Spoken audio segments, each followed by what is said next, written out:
Hello, everyone, and welcome back to the Paladins World Championship. It was an exciting day yesterday as we saw some of the best players from console and PC take the stage here and compete in the realm. I am Golden Boy, your host for this weekend, and I'm joined by you hear me? By Bees. Got all these B names. Bees and Gormizer. How you guys doing? I'm doing great. A little tired, but we're going to get through it. Yes, in case you guys, and my microphone, I'm going to punch it. In case you guys don't know, we were here for like 15 hours yesterday, so the struggle was real. But, Gore, did you get a good night's sleep? Good enough to be able to come in. And plus, I like the energy, I think, being infused in me because these, again, games that are just going to be exciting for me. Yeah, some great matchups yesterday, but today will be no different, as we are going to kick things off with the PC side of things for the Paladins World Championship. And speaking of, let's go ahead and take a look at the Group A schedule of events and see what we're going to have in front of us here today. So in case you guys, weren't aware of what was going on, we kicked things off a couple days ago. There we saw the likes of Nocturns and China Honor, NIP, Renegades take the stage here. But yesterday, though, VP dominated Nocturns Gaming, getting that 3-0 sweep. They're going to be meeting Ninjas in Pajamas after their victory against the Aussies Kanga Esports later that day. But now we're going to go into the elimination games. We have Renegades facing off against Nocturns Gaming.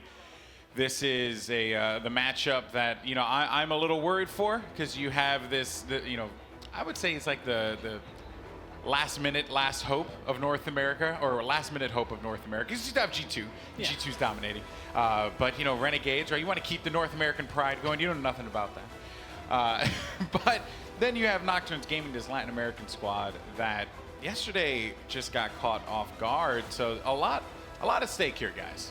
I feel like yesterday was a lot. I mean, that was Virtus Pro doing what Virtus Pro does best. That is them being able to come in and be like, we have a completely different strategy that you haven't seen, and we're not going to give you enough time to adapt to it. We're not going to let you have that opportunity to figure out what we're trying to do, and we're just going to be able to get that. Since it was a best of 5, I think at a best of 7, they might have been able to start getting things down maybe by game 4, but because it was just going to be 3 games, they're like, we know we can get this.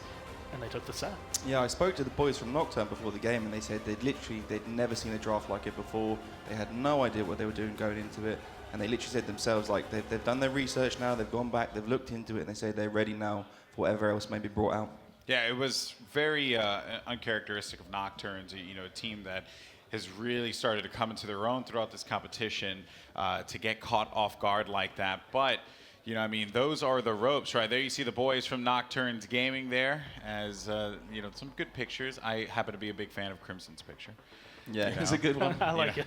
And then Fuzzy Logic with what could be the nicest name of all time, looking the most menacing he could possibly look. I liked the way his hair was in that picture, too.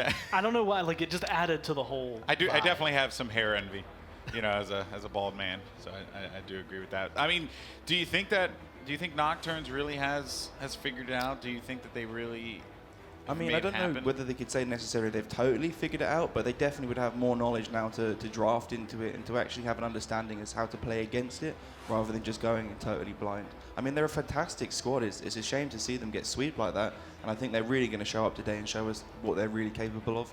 I know just one of the bigger problems is, and that's on the scale of against Virtus Pro. I know some of the other teams were pulling something like that. So in the future, if they, they can make it through here, then they're going to have to worry about that. But the problem is, I know Virtus Pro specifically, they're going to be able to adapt. Like they, at the last LAN, they had a couple strategies coming into it. So I know that was just going to be one, hey, you can learn this, you can try to adapt to it, but the next time they play, it's going to be something different. You're not going to know how to handle it. Yeah, that's pretty scary when you have a squad that can, they're moldable. They could literally do whatever it is that they want to do and find success with it. Just throw all these different looks at you, and it really catches you off guard. But Nocturnes, though, they're going to have to deal with these guys right here, the Renegades, as they get ready to take the stage here. And here are the bans, as a matter of fact. We have Frog Isle for Nocturnes, and Renegades are going to get rid of Bright Marsh. Anything in specific that tells you, Gore? I mean, Bright Marsh I always like getting rid of because there's a few champions that do really well on it, and it's actually a few champions that we've seen both of these teams play well. Like Bright Marsh Bomb King is usually going to be very big because it's very easy to get some blast in either the main point control room or just even some of the side rooms. It's very compact, so that Grumpy Bomb stun tends to come out. I really like seeing that one get taken down. I like Bright Marsh as a map, but I think it's a good ban. And did find out that the first map will be Fish Market it says Stone Keep. Sorry, Stone Keep. I was wrong. It was my fault there. Stone Keep will be the first map. My favorite map in the game. So I do like that. This is a strong one for Nocturns, because this is one of the ones, I think I mentioned it actually the last time they played. They might not do it. I mean, Renegades, it might be a little bit more viable for them, but this is one that they like to run like the Strix or the Kinessa on. They kind of just get that long sniper sight on the control point.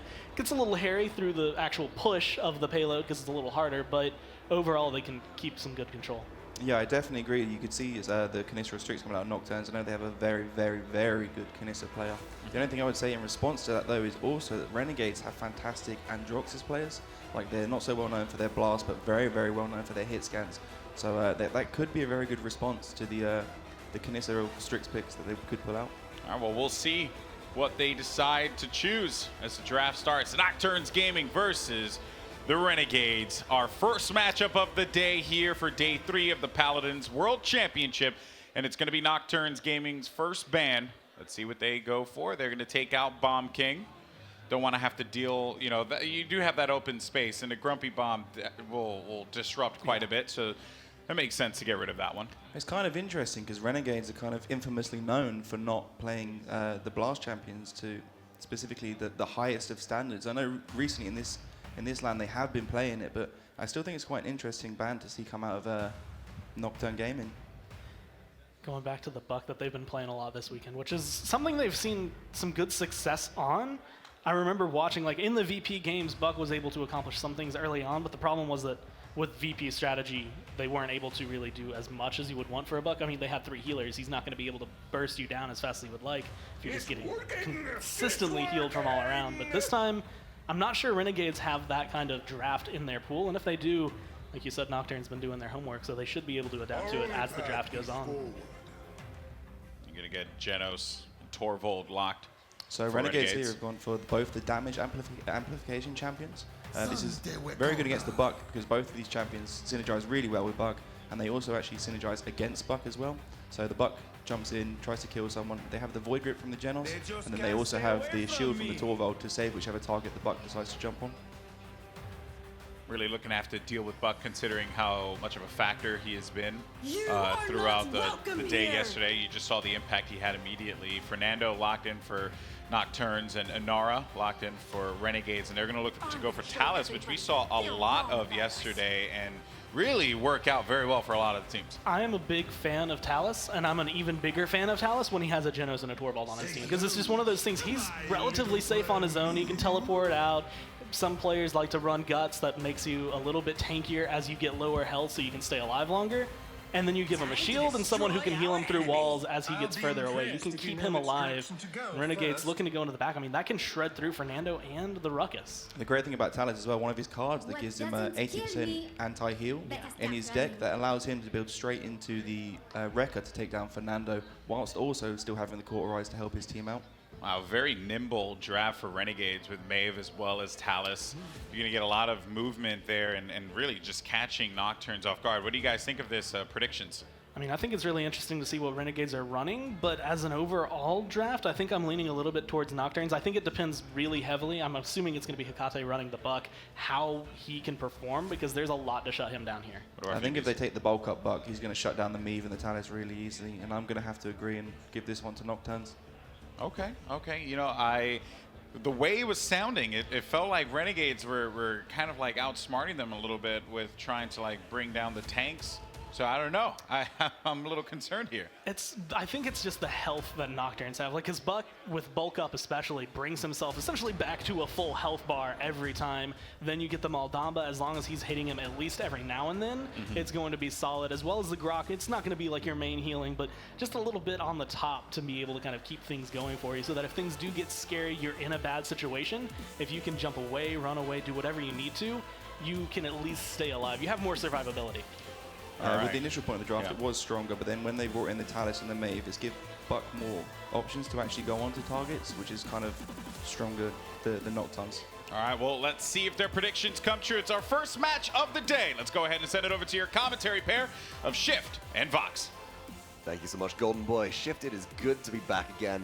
good morning, Europe, and the rest of the world today as we closed out late last night. But we are ready for the first map of Stormtroopey, and I'm excited to see this one. Yeah, me too. I mean, you look at Nocturns, they had, you know, expectations coming in, I think, to at least get their first international win. Trying to make it 2 here against Renegades, who, again, did not look so great in day number 1. So far, we do start out straight into the action. ShadeeyShades very, very low already. Saadhak tries to take some high ground control of Renegades. Have split off a lot of that with the Inara that's already been up top, but Nocturne's starting to advance. I think this area of the map is going to really help decide who's going to take control. That first blood goes through to Fuzzy Logic. Saadhak also does fall, though. Stormtroopey, again, looking like he's feeling better today. He was really sick day 1. Wasn't sure exactly if he was going to be full and ready to go. Don't hug Fox at events is the secret to that, by the way. Yeah, exactly. You've been sick all week. 69% and counting up, though, for Nocturns. And again, Fuzzy Logic is doing a really good job of controlling this left-hand side perspectively right near that Ivy where Renegades is trying to push through. ShadeeyShades will make a go of it, but Inara needs to get onto point. Looks like she did not actually get close enough initially, and she's going to get punished. Ethereall falls. Oh my goodness, and now Nocturns Gaming are just chewing through the few remaining members. Renegades, they have a Janus and a Talus left alive. They can't contest. Nocturns pick up the first cap, and that seemed pretty easy, pretty in control. This is the Nocturns that we expected to turn up yesterday and didn't see. Yeah, they got a little sidetracked, I think, when they were, down to Virtus Pro. That map 3 and Ice Mines just did not look like a very controlled draft, and they looked really panicked. Not the case at all here. You can definitely tell they've done their homework. ShadeeyShades is the big key here. He's been poked out a lot on this Maeve and really has not had so much of an impact as of yet. He needs to start stepping up. ShadeeyShades then takes the high ground, looks to zone away a little bit with Inara. I don't think that we'll see Renegades really try and stall this payload out until it gets to breaching the base, but there's more of the natural cover. But no, a Dread Serpent kicks off the high ground and try and start things off. Nice impasse, though, blocks all of that aggression. Yeah, Kate also falling on the Grok. It's going to lose some pressure up front. Puleule still going to try to stay right on this payload as it starts to make its way into the base of Renegades. Torvald trying to contest it as long as possible, but he's got no shield and low HP. True power coming out for Talus. He will find Fuzzy Logic and look for more in the back line. Overdrive is kicking. There's the Rune of Travel back to safety. Lokii finds the Fernando, though, and could be in a lot of trouble. Barely any health remaining, gets burnt down, and Etaceh engages with Tempest. Looking to surge forwards with power, and Nara falling lower and lower. Ethereall is very low in the impasse wall, not enough to save her. She had a nice grog coming right at him, and as well as that Fire Lance. Puleule has been alive this entire time as his payload's getting closer and closer, a minute and 10 seconds until we get to the overtime, and the payload is narrowly just about to get on. Saadhak finding himself 2 kills, doing really well with the Ruckus again, sitting right on top of that payload. Stormtroopey finds one, but a Buckwild to the back of the head shuts them down. Fuzzy Logic is chasing down Talus. Will they find the kill? Etaceh cleans up Lokii. Maeve engages with Midnight. Nice counterplay, though, and Renegades are holding on. Yeah, but Etaceh does have a lot of utility built into his kit, and unfortunately he is have the Ghost Walk available to get back towards Puleule. The Fernando's going to set up a little bit more of a passive regroup here for the side of Nocturns. They still have 36 seconds to move. Saadhak's in a great spot here. He's got this right hand upper area looking to push right on through. He's got a Hexafire too. This could be big. You've got to be careful because it's an overdrive talent with the Torvald Field Study bonus damage bubble on them. Saadhak stays alive, however, and that is important. But ShadeeyShades has cleaned up Fuzzy Logic. Nocturns Gaming have lost their flanker now, and they have to wait another few seconds for the regroup to come through with the respawns. Look at Cliku. He's got a Hyper Beam. He's setting up in this corner looking for anybody to push out, but the problem is if his team falls around him, he's going to get completely staggered away from his squad. And up on He's the right-hand very side low. again. Saadhak's moving in. Here's a Hexafire to start things off. 1 kill already. The frags are coming left and right. Nocturne's starting to clean up here. Maeve's got to move in alongside Talus, but it's just 2 flankers against the full team of Nocturns Gaming. Beautiful cleanup, beautiful engagement there. Great Hexafire. That'll do it. Nocturns is dominating the frontline battle. The battle in the trenches has absolutely been completely destroyed by Puleule, by himself mostly too. Saadhak on this Ruckus has been moving onto the opposite high ground and is opening up a lot of space for characters like Buck. Fuzzy Logic has been doing a great job knowing when to trigger that Buck Wild and get the big damage done. He's finding all the squishy targets too. You get the Genos out of there, you get those damage dealers away, and that's reasons why this front line is getting absolutely overwhelmed right now, favoring Nocturns. So far, so good then for Team Nocturns Gaming, fighting on their home ground here of Stone Keep. If Renegades want to bring themselves back in, how did they play the first point, and what do they need to do differently? It's tough. First and foremost, Maeve cannot get poked out that soon when it comes to the fight.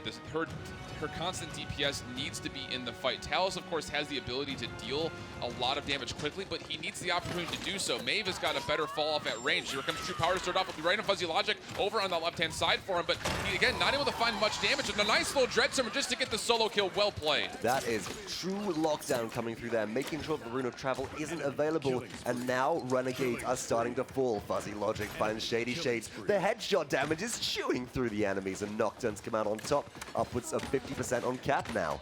This is why Buck is so good at dealing with these squishier flanks, because all it takes is one good shotgun blast to the upper torso and head, and it forces you away. And then, of course, Buck can chase for free. It puts a lot of pressure on the Torvald to hit clutch bubbles all the time, and so far, it's about 50%. Goodness me, Midnight from Abe. Did you see how short that was in Fernando there as well, thanks to the resilience pickups in the itemization? Nocturns are playing this perfectly. ShadeeyShades does find Fuzzy Logic. There's the chance of a comeback as well, as Puleule is very low. Can ShadeeyShades survive? Caught 1v3, no, gets chewed through. Again, that's an instance where ShadeeyShades needs to know, I got the kill, get out. You don't have to keep pursuing this. You have other teammates that can close that gap. You have the numbers. He's overextending and staying too long on that tapestry, this little church side, and that costs them possibly the point here, as it's 99% for Nocturns, and they're coming back with a fury. And they're coming back with respawns as well. Nocturns Gaming capture with a double kill, almost a triple, the second objective of this game, and in 6 minutes and 40 seconds lead 3 points to 0. Look at these kill streaks, Fox. I mean, Nocturns is just absolutely dominating. Again, look at the frontliners and what those totals are at. Grok is at 10, Ruck is at 11, and Fernando's already at 6 as well, as he fell earlier in that early fight. I mean,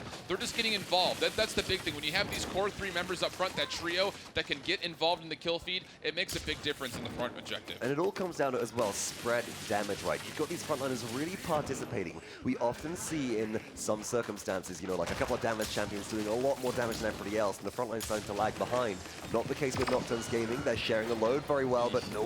Etaceh does get shut down mid-Tempest, and Nocturns Gaming have lost some of their steam. Oh, but Torvald's a little overextended here. Fuzzy Logic is cleaning up again on the right-hand side. He's going to find another triple kill. He gets it, and now has the opportunity to jump either onto this low Ethereal playing Anar, which he will do. The high ground just doesn't quite catch the toes. The toe hold to get up top on the rampart, but again, Anar has to contest, and she falls. True power comes through from Talos as well. Rune of Travel keeps them safe. ShadeeyShades tries to contest, but falls, and Nocturns find a clean 4-0 to start things off. That's exactly what you want if you're Nocturns, to come back into this. Again, that game versus Virtus Pro, you know, they were talking about the weirdness on the desk, you know, not having faced up against this triple support double frontline, looking for a response to come back through. And this goes to show the resilience of Nocturns. I mean, they have been really fighting through the last handful of international tournaments for that first map win, for that first set win, and now they're actually in a spot to continue to move on. Hecate, a huge influence on the Grok that game.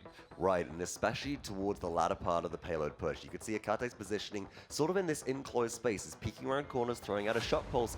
Normally, when you're defending on Stone Keep, if you hold the high ground as the defenders, you're able to poke out the enemies that are trying to come through. You don't end up taking a lot of damage in response, but shock pulse changes all of that and opens up a lot of kill potential when they're low health for Fuzzy Logic's Buck to dive on in. Yeah, you have Fernando Firelance, you have all the shock pulse and just the regular damage coming out of Grok, and that opens up these areas. Again, you can see how Fuzzy Logic is maneuvering. It's just an easy one shot into Talos' body without that protective shield up is what took him down from about 75%. That's the power right there. When it comes to flank-on-flank action, flank-on-flank crime, it's just Buck with that shotgun will take down all of these low HP pull flankers. That was the triple kill that we saw the last kill of during the game as well. Fuzzy Logic in the right place at the right time, coming out of that game hot with an 11-4-9 KDA and 49,000 damage. That's a good number, too, for a pretty quick 4-0. I mean, again, we don't typically associate Buck with dealing top damage in these games. It's right. The fact that he has impactful damage. It's kill potential. It's closing potential. It's this ability to be a distraction. We hit that word so often when we talk about Buck, and Fuzzy Logic, again, knows how to position. He knows he's got that bulk up, which will allow him to stay in these kind of solo situations, that little isolated from his team incidents where he can find those opportunities to move into a back line and catch people off guard. But not too far as well. You got to remember that when you're playing into a Talos anime, there's a huge amount of burst potential coming through from Renegades. The fact that Fuzzy Logic wasn't repeatedly taken down and isolated versus these two means that he's choosing his fights very, very carefully and is considering each engagement. If I need to engage versus the Talos, let me make sure I've got backup. There's no situation where you should be taking a true 1v1 in Paladins unless it is entirely on your own terms in a team-based game like this. As a result, the cohesion from Nocturns was there. I'm looking to Renegades to try and step it up in this next game. They were missing something here. Was it draft? Was it execution? You look back to what they played yesterday. They gave Bomb King a choice, a chance. They played Talos in a different game and a Buck, and it just had not gone their way versus NIP. I mean, it was 2 4-0s. And as they move into Jaguar Falls for map number 2, they really need to find, I look at ShadeeyShades, as the guy that I really want to see back in his former form. You know, he was previously a very big all-star when it came to playing these direct damage dealers, whether they were hit scan or slight projectiles, and that's been kind of, I think, what Renegades has been missing as of lately, you know, through the fall finals as well as here today and, well, the first day as well. Jack Falls, well, Renegades, if I'm not mistaken, at the full finals made a pretty impressive stand with some ShadeeyShades Lian here. Yeah. I would like to see something like that come back out again. It's something which is typically more associated with more open maps, but ShadeeyShades has demonstrated a great mastery of this champion before, and the utilization of maybe an off-meta pick for a specific map could catch Nocturns off guard. Then again, they have an excellent Lian player of their own in Etaceh. Oh, absolutely they do. I mean, Etaceh has shown time and time again that he's able to take these borderline viable champs and really make the argument that, yeah, we'll play Kinessa on weird maps because I'm going to hit 90% of my shots. He's an incredible, you know, player. I mean, he's been the all-star of this team for so long, and now finally his supporting cast is starting to kind of rise to fame, and it's looking like, you know, an Oscar-worthy roster here, I guess you could say, if they were to make a movie. Right, and it's been a real journey as well. It's not just the fact that the rest of the team is stepping it up for Nocturns. It's the fact that Etaceh isn't necessarily stepping into that leading role every time, and they're all sharing the load. And that's what matters at the pinnacle of competitive play. Regardless of what region you're in, you have to be able to spread that load around your entire team and all function as very high-level units in a big squad, rather than sort of like one protect all or an independent player. Yeah, and as you look at Nocturns on the flip side, you know, you say that you talk about Hecate so often, but Fuzzy Logic, again, has shown himself as being really versatile when it comes to playing damage dealers. We saw him play some incredible Jorgos gameplay yesterday, and that's what I think you need to start to look at is, can Nocturns pull out, we mentioned, you know, the Bomb King ban. Why?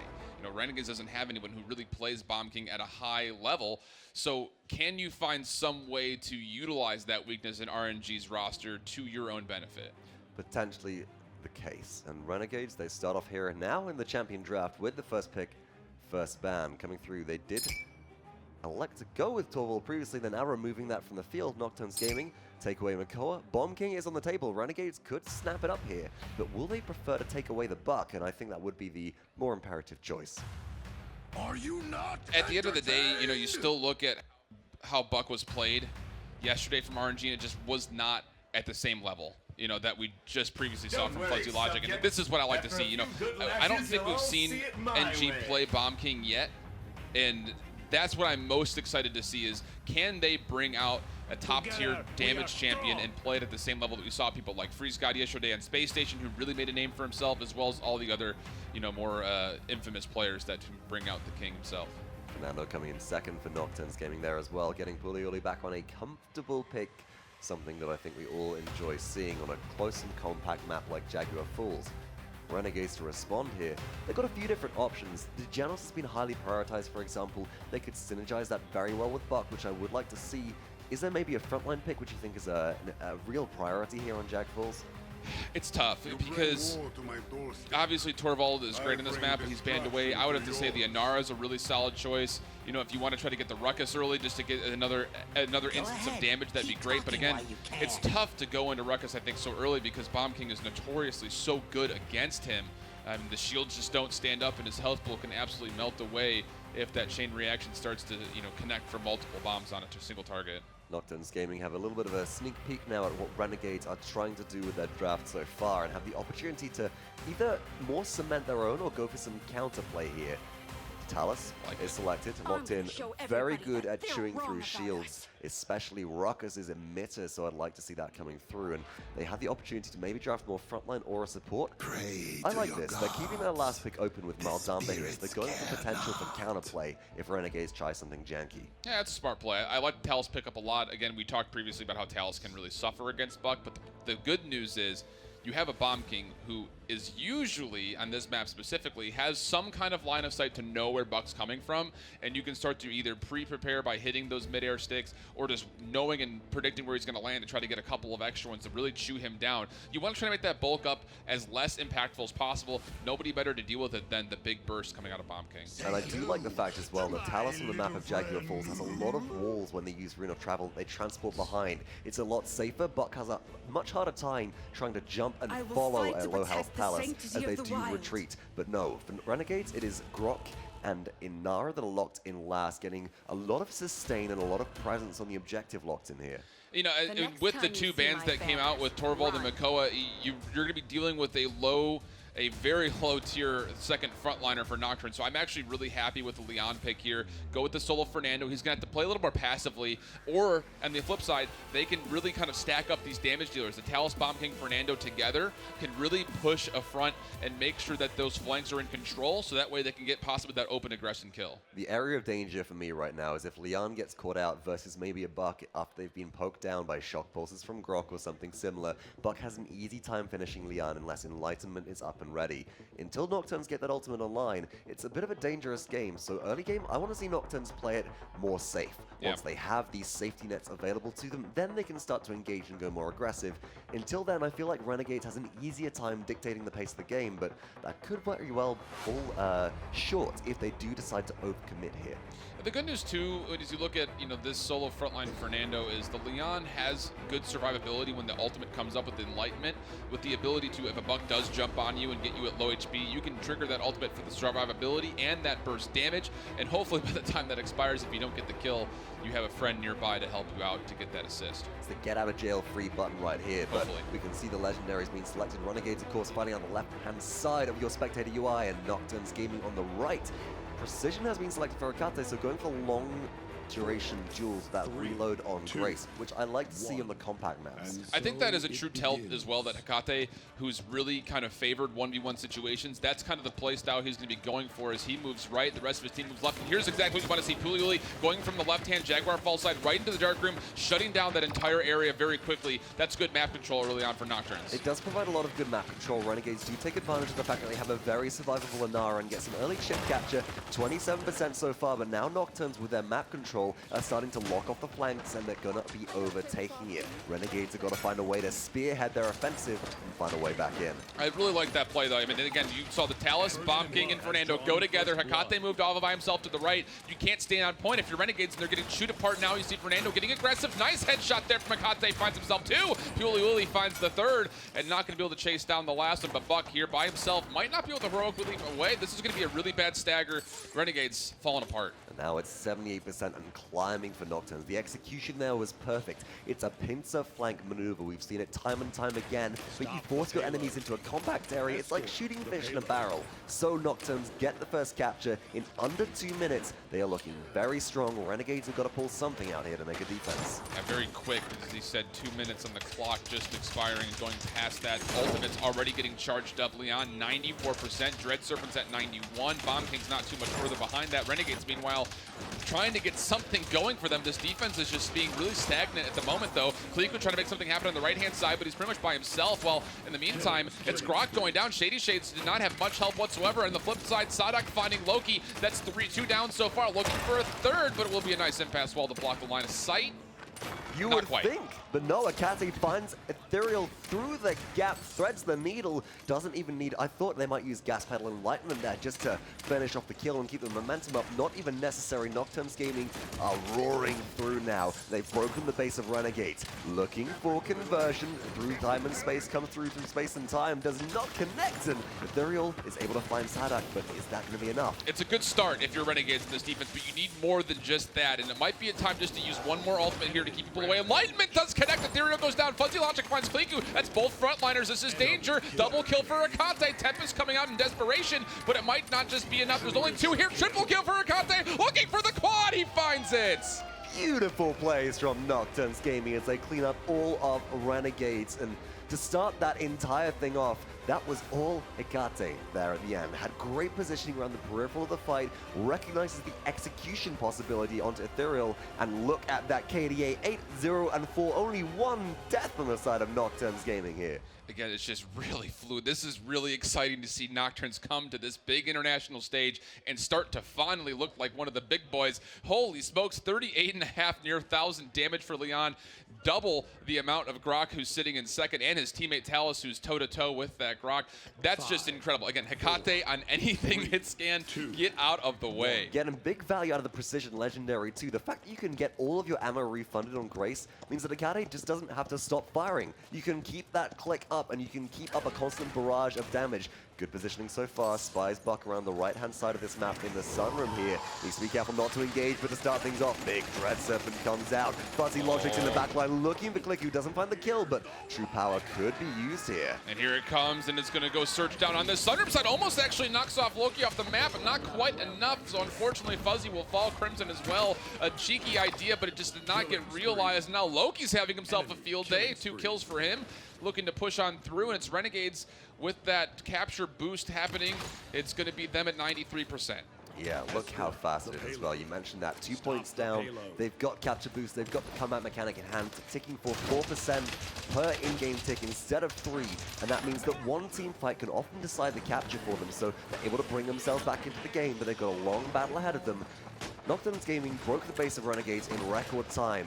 How do Nocturns Gaming, now with their composition, establish a defense here and stop Renegades from doing the same? Well, Renegades is doing exactly what they need to do by finding Hecate when he's pulled out like that by himself and then able to find Puleule. But again, if you're Nocturns, you need to find someone to stay. You cannot get staggered right here. If you're looking at Bomb King, he needs to stay alive, but Saadhak is not able to escape. So this is an opportunity for Renegades. They have Inara and Ruckus right up front with the Genos. Loki's not too far behind, looking to boost and poke. And if they can control this right-hand side of the map, it's really going to funnel Nocturns into only one area. Goodness, you see how fast Loki's health dropped though? When Hecate is hitting shots, they just keep on swinging. 1 minute and 35 left on the clock. Payload almost to conversion here. Somebody from Nocturns needs to step up and make this defense, but Talus is so low, getting forced out by Lokii into the back line. Immortal is here through time and space. His channel not finding any kills, but to start things off, it's 2 for 2 so far. The trade going in favor of Renegades, and no, they push successfully. Good flank by Lokii to close. Yeah, I mean, that's exactly what you want to see. Is he's, again, disciplined play from Lokii. He's responsible for that right-hand side of that spawn. Make sure nobody comes on through and get that straight line to the back line. He's able to use that bulk up to stay alive and be that one big body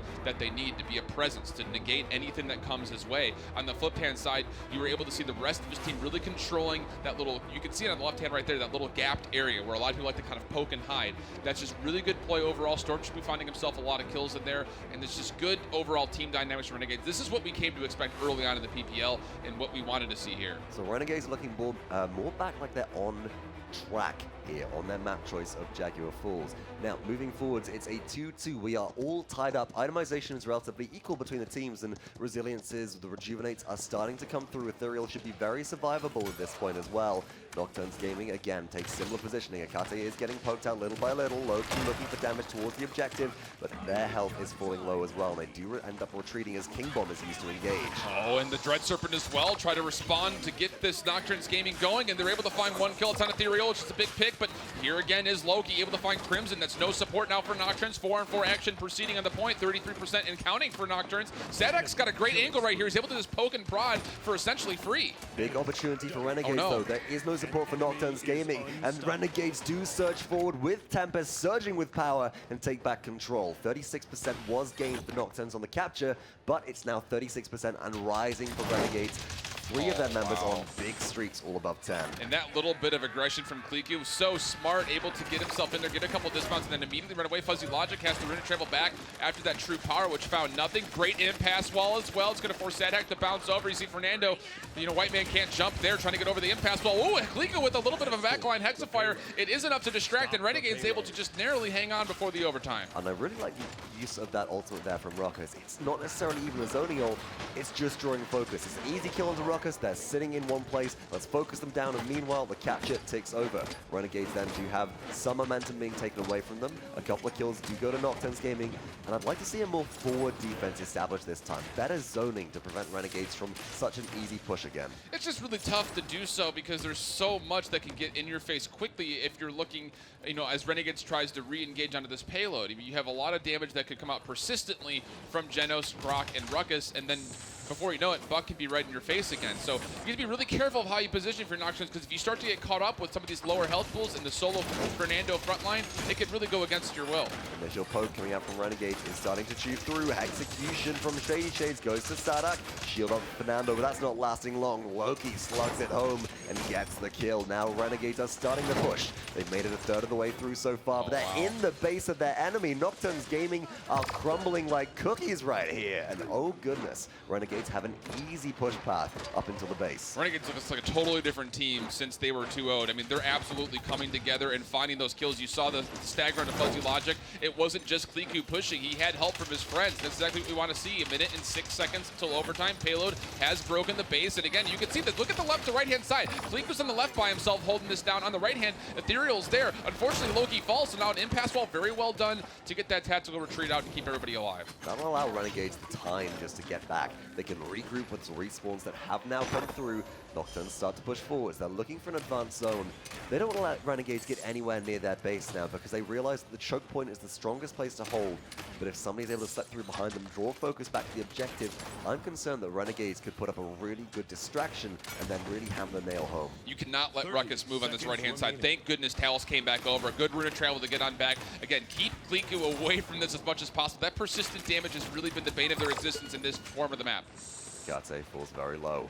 Must retreat, get some healing from Crimson here. Starts to look to re-engage as Renegades are trying to find an angle. They're pushing and prodding and really probing Nocturns Gaming's defense here to try and find their weakness. Big through time and space does find Fernando. There's the shield going down. Resilience keeps them out of the stun. And oh my goodness, nice rebuttal from Nocturns. They do find a couple of return kills. Ethereall goes down. Crimson with a double so far. Will the support pick up a triple? Buck dives on in, but it's not going to be enough. The detonation from Saadhak is true. Overtime is ticking. And Nocturns clean things up for a successful defense. Are you kidding me, Saadhak? What a smart play. He throws the Grumpy Bomb knowing he's got Genos cornered in that back area, says, I'll get you when you're stunned. Turns, focuses on the Buck. This is just such a smart play, able to hit these two, able to find that's enough, and then turns right back around. What a smart 200 IQ play from Saadhak. Just setting up the crowd control, going, okay, I can see what Buck's doing. There's a low health support, so Buck is going to prioritize taking out them. And the tunnel vision, you don't want to turn your back to a chain reaction bomb king. That is a recipe for disaster here. Saadhak doing good and also being very flexible, I feel, in the draft of Nocturns Gaming. Yeah, he really has been. He's been really that model flex between your secondary damage and your secondary frontliner. We've seen him play Ruckus a handful of times and looks good on it. But here again, this is one of the first times we've seen Nocturns in a hot minute play a Bomb King. And Saadhak has held up. He's held up his end where he needs to do. He's really owning his role, and he's got a King Bomb that could possibly be influential for this potential last fight. A little bit of poke goes on the Cliku. They do try and find some chip capture. Renegades getting 12% so far. True power from Talos to kick things off. Lokii, Nocturns Gaming engage, and Fuzzy Logic takes down Lokii. Oh, is this going to be where the King Bomb gets popped to get that stagger? It very well could be. Lokii was way out of position there and was punished for it. 42% counting up for Nocturns. But again, if they can find one more pick here, and if it's on the Genos over here on the right, it'd be really big. It's Fuzzy Logic trying to get it, but the Rune of Travel takes him back. The poke is still good, though. That's a lot of stagger at the time. 78% and rising. 3-3. Nocturns Gaming could take a 2-0 in the set. King Bomb going to be channeled, coming around from behind, trying to find Buck, who does jump away, but Talos has a number, and Saadhak gets the execution. Here we go as well with the Immortal from Fernando. Saadhak chasing around the outside of the point, can't quite find Stormtroopey, but Grumpy Bomb will deny the objective to Renegades. They're forced away. It's decimation. Overtime is ticking. Nocturns Gaming should have this in the bag, and the Grok is evaporated by Hecate. What smart play from Saadhak. He did miss one of those Grumpy Bombs, but regardless, he knew where that flank was. Uses the solo King Bomb to make sure Lokii can't be an influence in the back line. Totally worth it, and Nocturns Gaming take this set 2-0 to start it off. You see that Liana mode at the end there as well. I think she's really sort of resonating with the team right now. Says thumbs down. Your map choice, Renegades? I don't think so. That's got to feel good for Nocturns. That was a much closer game than I think they would have wanted here. It's Renegades map choice. They're playing very well. Loki's had a phenomenal game on Buck, but they find the counterplay. It's these little moments. Again, you saw Lokii, he just gets caught out early on. That Buck in that sunroom side, he gets caught out. That's exactly what you don't want. It opens up that entire right flank, which you saw the Talos move in. They almost actually caught Stormtroopey as well, and that would have been even more detrimental to their cause. But again, it's just the overall map vision. It's keeping your eyes up, not just being tunneled, and no one was better at that last game than Hecate on that Leon. Had very, very good map control, as you said. Really took control of the sunroom area specifically, but this was the big quadra kill that started things off. There was the Enlightenment. Turns around, is 1v2ing, but the focus on Renegades has to go towards the objective, and this lets Hecate free fire. There's the Grace reload with precision. Beautiful use of skill rotation as well, making sure that the cooldowns are firing on a constant chain and min-maxing on damage wherever possible. And he almost actually had, showing off the emote too here live, it almost had the pentakill. I mean, that's just an incredible stat line, 14, 6, 12. He's a part of everything, getting the kills that matter, but also helping out and getting that burst damage, that persistent damage that you want to see from a Leon. Heading into the next game then, Renegades, they get another map choice. They get the choice of first pick, first ban if they want to, and do they want to take it away from Etaceh here, potentially? Looking at the kill chart though, Renegades, it was all about Lokii getting in for the low health targets, finishing them off.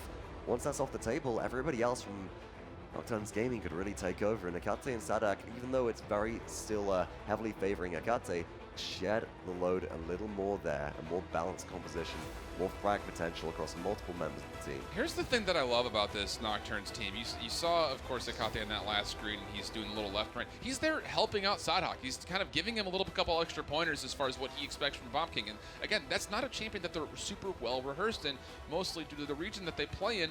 You know, that connection that they have is just not, you know, really fluid when you play a Bomb King. And right there, Saadhak, you know, it's a risk. You know, when they're drafting, you have to think that they avoided it a couple of times in the last 2 days, and now try to bring out the Bomb King. That's a risk for them here, and it's able to go well. But I like to see the fact that Etaceh, who has all this veteranship from his gaming experience, not just in this one, but in previous games as well, he's able to bring that experience, that coachability, and these guys, they're so tight. I mean, you can't say Nocturns without knowing all 5 of these guys are really close to one another. Running like and operating like a well-oiled machine here, so I'm excited to see what they pull out for map number 3. But again, Renegades, they're in the driver's seat for this one. Yeah. And they needed to find an answer here. They brought it close on Jag Falls, which was the storyline of this map actually during the PPL Full Finals, really banking on ShadeeyShades to make the life-saving play, but didn't happen this time around. They've got to have something more secure in the tanks. I would like to see them take this third map somewhere totally off the wall. Timber Mill and Ice Mines, Fish Market, somewhere where they can get their hit scans online and be relatively safe. You know, we saw ShadeeyShades, he pulled out the Mave in the first game. He got harassed most of that game. In that last game, he's playing Grok. Doesn't really work out so well. He's getting poked out by Puleule, who's really stepped up his game as a frontliner. So if you're Renegades, know where your strengths are. You have ShadeeyShades, you have Lokii, you have Cliku. All of these guys are really good at being able to pick up those damage dealers and jump into the fight, you know, when it is available. So you want big open space. You want a spot where Hitscan can really reign dominant. I would like them to get to a spot where they can pull out possibly a pocket Shaolin, something to get them back in their comfort zone where they saw so much success in the early weeks of the fall season. Yeah, really start driving the game more towards their pacing. So far, even though the Renegades had the map choice, they had the first pick in the draft, it has been Nocturns Gaming that has been dictating exactly what's been going on. They say when to start the fights, they say when to close the fights. Renegades need to start playing their game again as well, so well that it forces Nocturns to dance to their tune. Yeah, what kind of dance would that be, Fox? What kind of dance would Renegades do?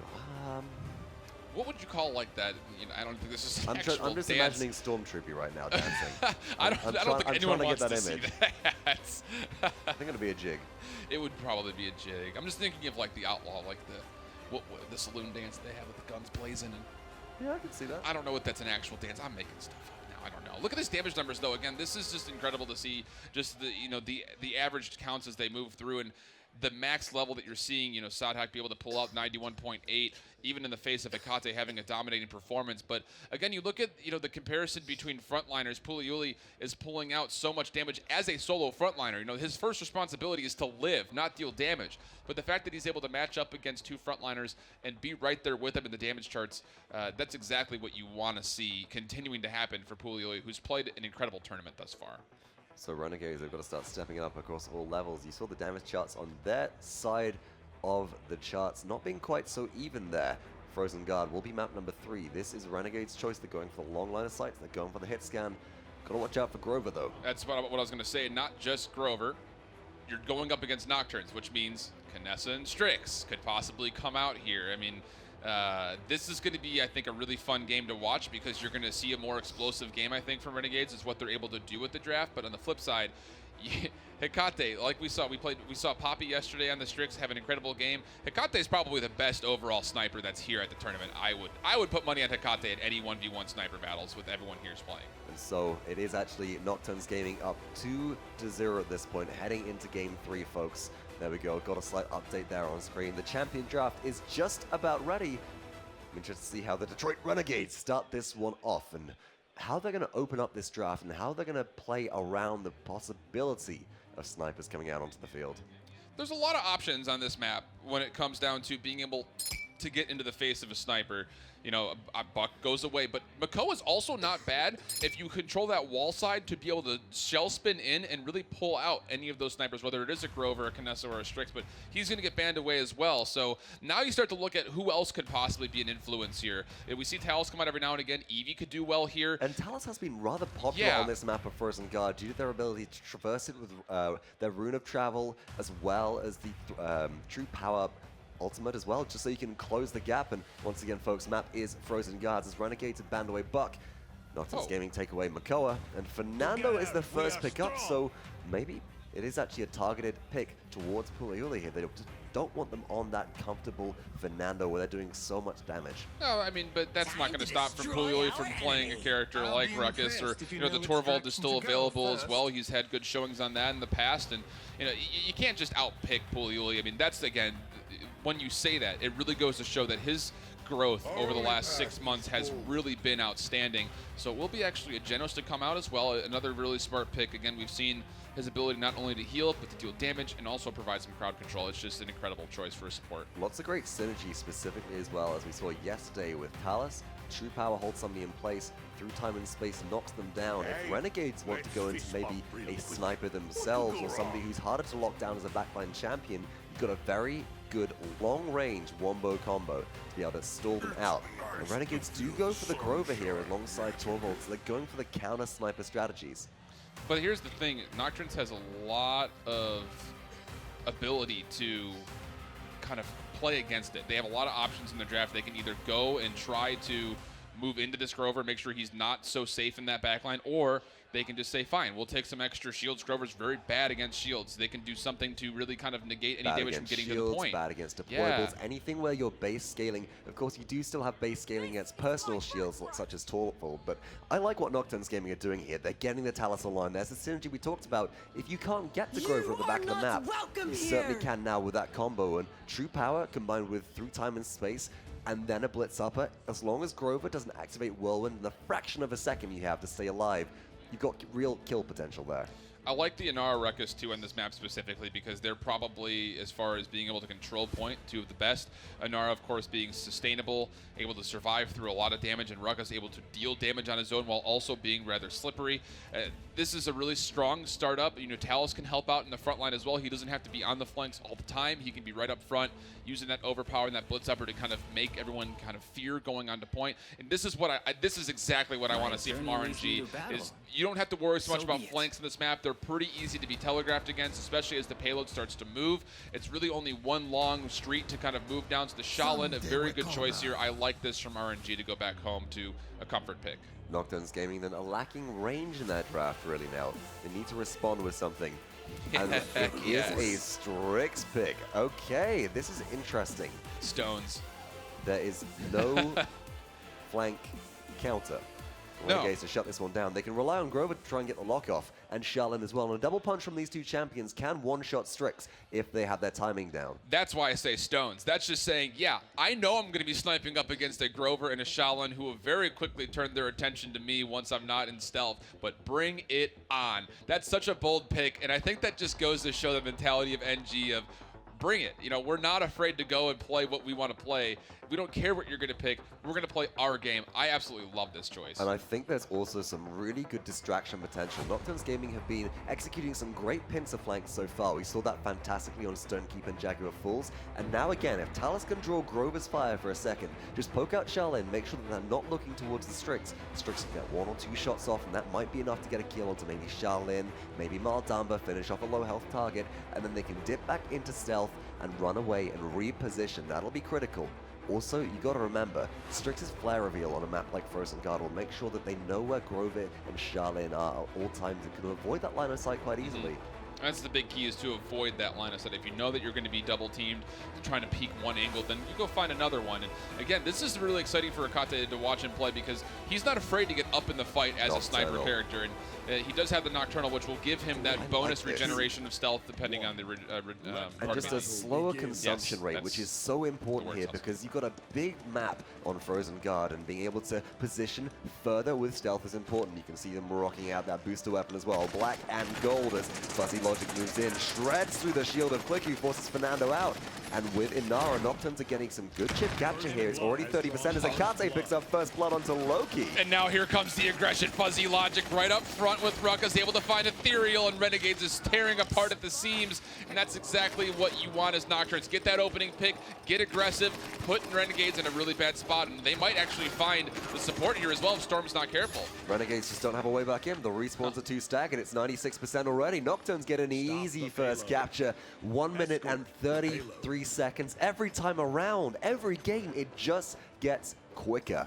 When you have an Inara and a Ruckus on point that can really be up there to soak up damage, Talus doesn't have to be afraid of Shaolin and Grover. He can be up there, use that overpowered, and again, tear through shields, tear through health pools. He's so good at doing that, although Saadhak in a really bad spot will get taken down. Hecate needs to find a way to at least try to eliminate somebody else, or at least get his team a chance to escape. He's going to do these little jump shots on top of the box, able to connect, again, all of these shots. He's so good. Finding the headshot there versus Grover as well, poking them out until Blossom is ready, just ducking down, and always has as well a Janus mark on them, the Celestial mark, just to make sure that they have some constant healing throughput. If they do get poked out by Grover, it's Nice down flank. behind cover, straight back in again, and straight into the fight. Very low on health is Cliku here. Blitz upper does not connect. They do stay alive. Saadhak, though, does find one. Crimson cleans up that kill onto Cliku. And now Nocturns are starting to break the base of Renegades. Flashbang coming out. Nice hit pass. Wald's going to keep Torvald from retreating back, and now Loki's in a bad spot. He's falling low. He's able to withdraw away, but they're on his trail, tracking him down. Talus is here. Heat being used almost just to survive, and Saadhak is spraying his way through. Can he find the kill? He's got Hexafire available as well. Meanwhile, the rest of Nocturns is pushing the payload. Saadhak, very low on health, is retreating here. Nocturns are so close to conversion. Lokii, though, does find Fuzzy Logic, and everybody else is low on Nocturns. That might have been enough to make a defense. 1 minute remains, but Renegades have bought themselves some time to breathe. Yeah, and that's really key, especially when you have Hecate who's in that mine side, that's the left-hand side for the team in red, and looking for those angles that can really devastate anyone trying to defend, whether you're frontliner or not. 46 seconds now until overtime. The payload has kind of scooted its way backwards just a little bit. ShadeeyShades looking for that long angle potentially, and this is a really cheeky angle. You can actually throw those axes through that little gap between that wooden barricade and that overpass. Finds a couple of hits of damage here, potentially. One already onto Inara and is looking for Strix. Gets poked out very significantly, though. Needs to be mindful of Etaceh here, and the boxing battle continues with these two snipers. Etaceh not afraid to step out from cover. Here comes Chupa from Talus, looking towards Fernando, finding the shield, gets burnt down. Dread Serpent from as well. Renegades come through, and Hexafire doesn't find anybody here. Oh, but Hecate is able to find Cliku, and as the overtime starts to get nearer and nearer, it's going to be up to what other picks can happen. And Saadhak's in a really good spot. If they can find Storm, they will. Stormtroopey goes down. Whirlwind is not in time to save him. Emitter's enough to keep Saadhak in the fight, and they find ShadeeyShades too. This could be very dangerous as Nocturne find all the kills they need. Puleule with the double. Saadhak surely going down here, but no, Fernando throws the shield up. Immortal buys seconds. Will it be enough? Respawn proximity is here, and Stormtroopey moves in. Cliku does go down, but no! Down falls the Maldamba, and Nocturnes push for 2-0 in 4 minutes and 30 seconds. Huge start to this game for Nocturnes. You want to see this go 2-0 early on, because again, it makes sure that you are well ahead in the itemization. You can see how they're doing. Hecate has yet to die. Cauterize getting online, Wrecker getting online. You're also seeing an Illuminate 2 for Fuzzy, who's again trying to pursue Lokii as much as possible. And this is just a really good start. And it's interesting, you see Hecate, he's taking the Haven, which you would want to see early on to make sure he can survive against any of that long-range damage, but also a Nimble for that repositioning. And I like this on Strix, especially with the Nocturnal. You have the ability to stealth for a long period of time. So Etaceh can take a couple of shots, draw attention, then appear exactly where the enemies do not expect them. Renegades need to find a solution to this. They have no way to dive and flank this Strix, though, so they have to take positioning control. They can't let themselves get poked out too early. I also saw a resilience come on, I think, for Fernando, and I'm kind of questioning as of why. All that really needs to worry about is a seismic crash, probably a waste of a defensive item. Heat Haze coming up, and Hecate's able to find Ethereall, who's Void Grip midair, looking for this little 1v1 sniper battle overhead on the left-hand side. Loki's getting aggressive. Can they find it? He's very good on HP, but missing a couple of shots. Will line up and find one kill, but again, here's good peel from Nocturnes, able to make sure that they're traded, and they're still on the point, 54%, but ShadeeyShades and the rest of Renegades coming right back with the Fury. Renegades have found two so far, but there were staggered kills. The respawns from from Nocturns are starting to come back through. And the longer that Nocturns keep this in contest, the longer they have the chance to hold on through time and space from Crimson finds Shady. Cliku is able to answer back with a kill on the Saadhak, and Renegades do have that capture increase right now. They're getting it very, very quickly, rising upwards of 54% and climbing. Can Nocturns Gaming find a way back in? Puleule is already here. Oh, but Etaceh's able to find Cliku. Nice true power onto Lokii. Again, that Illuminate is there, but he will use that rune of travel to teleport backwards, 66%, and climbing up now to above 70. Flash comes out onto point, so can they find another kill here? It will be Saadhak finding Lokii. Big pick up there, 90%. Hexafire in the backline finds another. Fuzzy Logic able to clean up the last, and that's going to be Nocturns up 3-0. And Dread Serpent, question mark? Something in the tank there. Maybe a misclick. I'm really struggling to find out why the Dread Serpent was used at that point. Very tactical play there. And Renegades are sitting now on a couple of ultimates to keep themselves in the running. They need a zone here. This is Renegades do or die. We are coming up to potentially the final objective moment.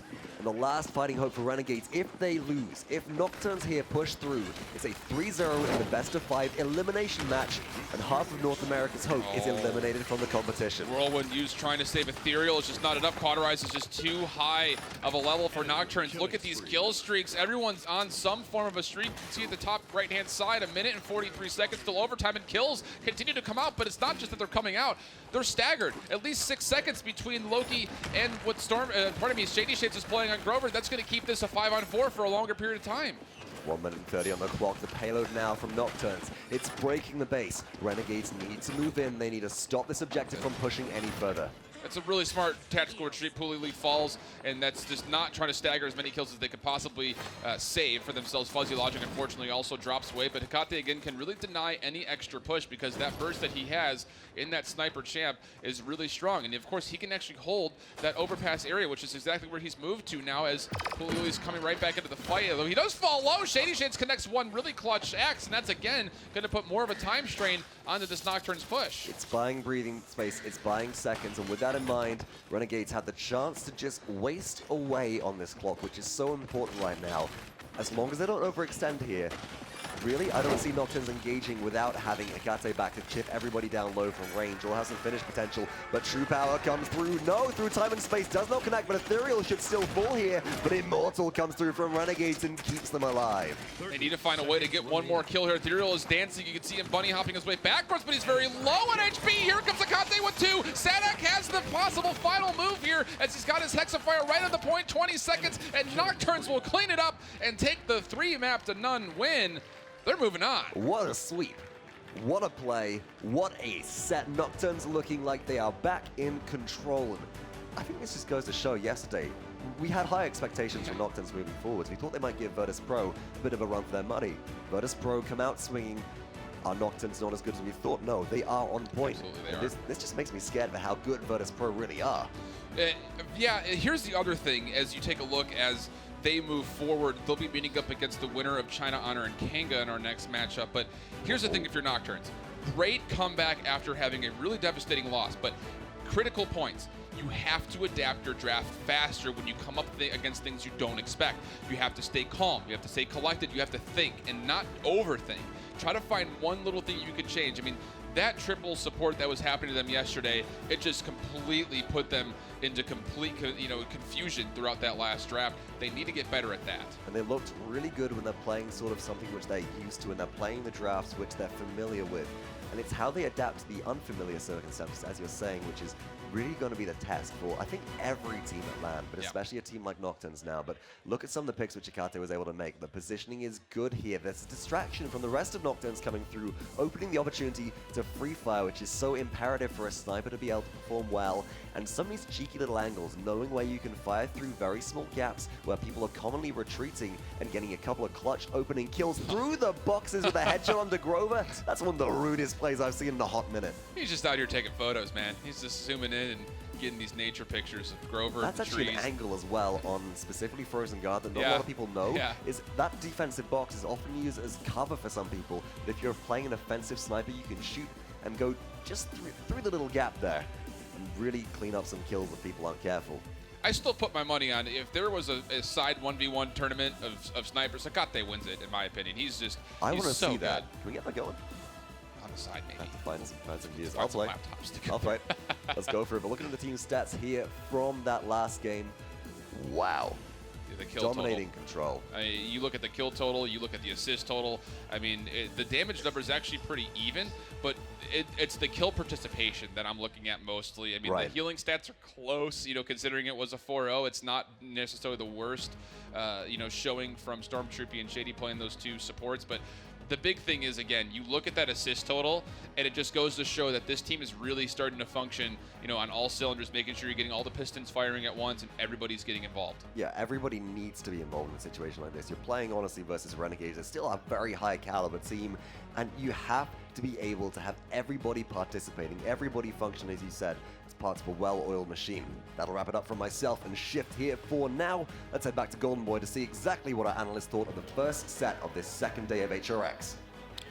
All right, well, thank you so much, guys. And wow, what a game for Nocturns. They turned up when they needed to. And while Renegades did show some signs of life, ultimately it would be all for naught, as they will get swept and eliminated from the Paladins World Championship. Bees and Gormizer back here on the desk with myself, Golden Boy, the host for this event. And I have to say, man, Nocturns, it felt like they were one step ahead each and every time, whether it was during the draft phase or whether it was in game. It just always felt like they were ahead, Gore. Yeah, that first map especially was the one, like, when we left that, we were just like, this draft is just going to be stronger for Nocturns. The way they were playing it was kind of going back and forth through the phase, but at the final tick, they were the ones that were coming out ahead, and they played that draft excellently as well. Fuzzy Logic was the one that really kept catching that, because, I mean, he was the buck, he was the one that we were kind of highlighting in the draft phase anyway, but being able to kind of step that up and then seeing the way that they were able to translate that to different champions, to a different strategy throughout the next couple of maps was really impressive.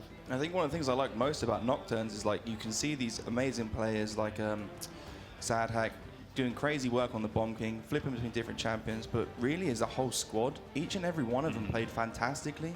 And it's nice to see that when they're against a kind of draft that they more understand, that they're more used to, how dominant this team can really be.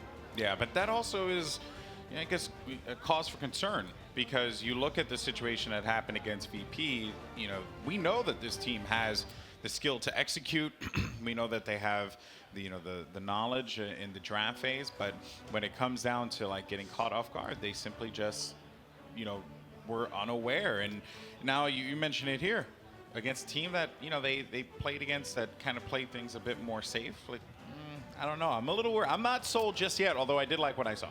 I think the big difference I saw from today versus yesterday when they played was the fact that this time it was a lot better coming out from the sniper. Once Strix was picked yesterday, it was awesome to see him, but he didn't have that impact on the Timber Mill map that they were trying to play against VP. He just wasn't hitting enough shots. It wasn't where you wanted, and you could see it in his face and the way he was playing. He's shaking his mouse every time he misses a shot. Like, why am I missing this? Why am I not on point like I normally am? And today, he's hitting headshot after headshot on Frozen Guard, being able to set them up. That was probably one of the stronger performances, and that's kind of a return to what I expected to see yesterday. So I'm thinking he's getting a little bit more accustomed to it.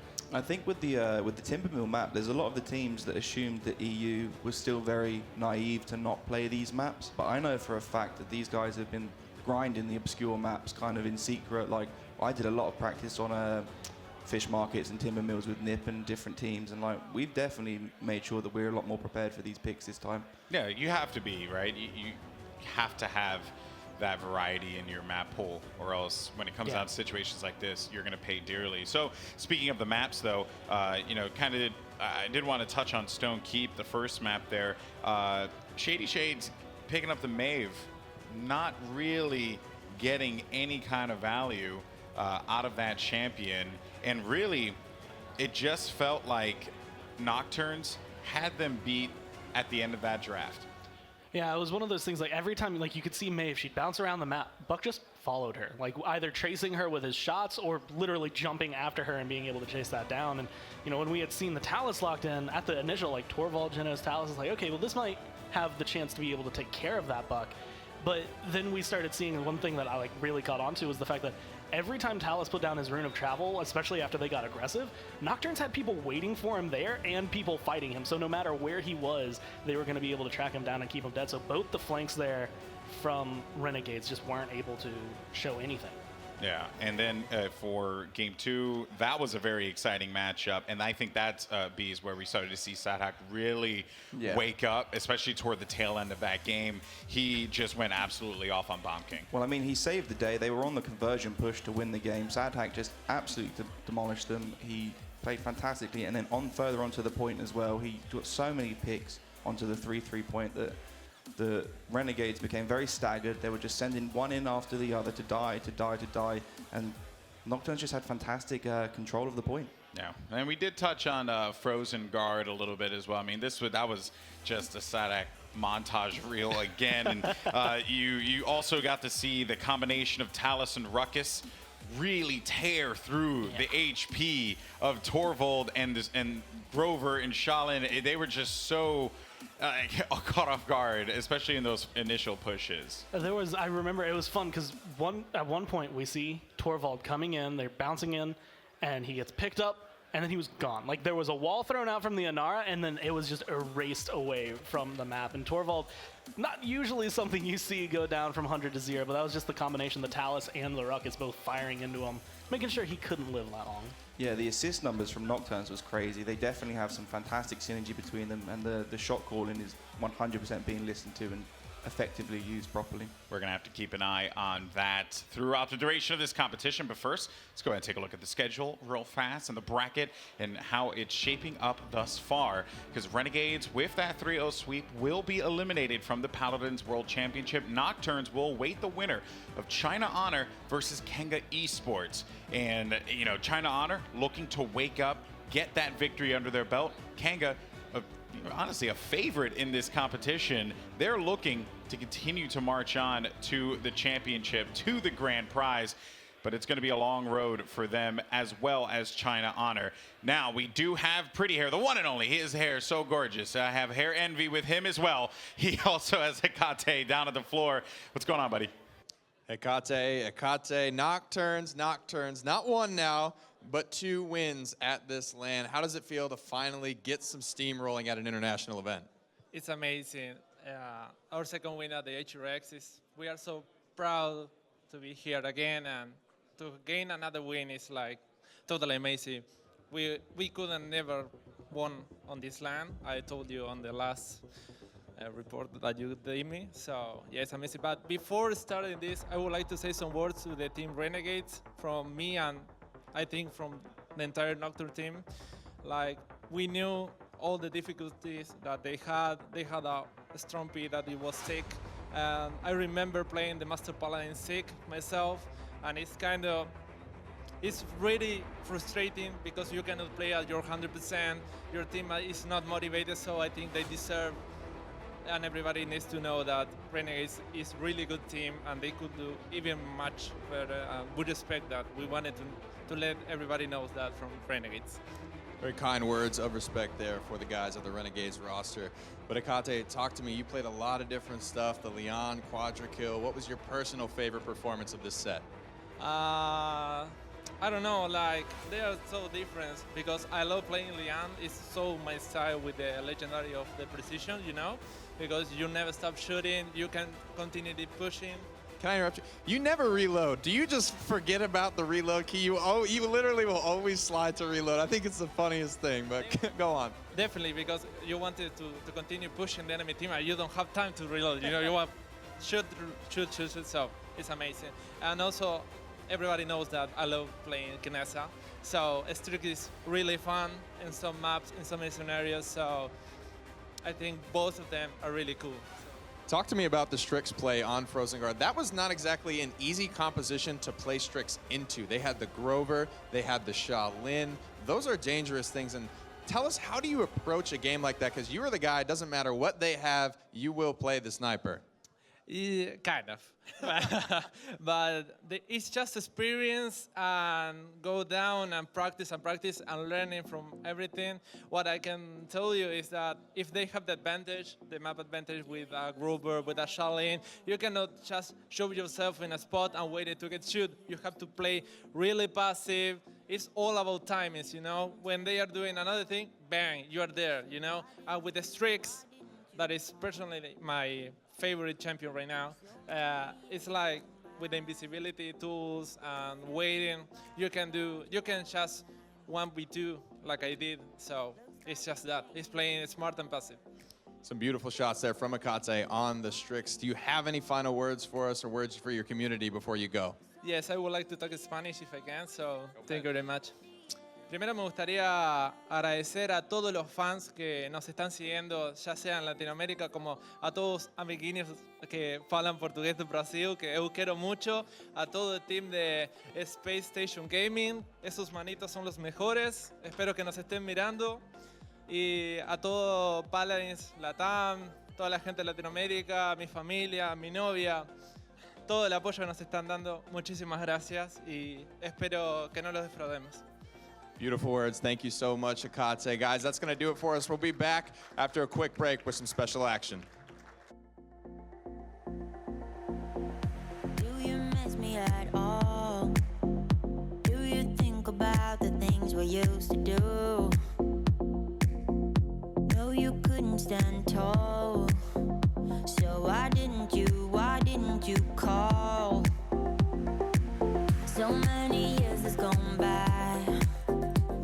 I think about you all the time. Looks like you're changing and all.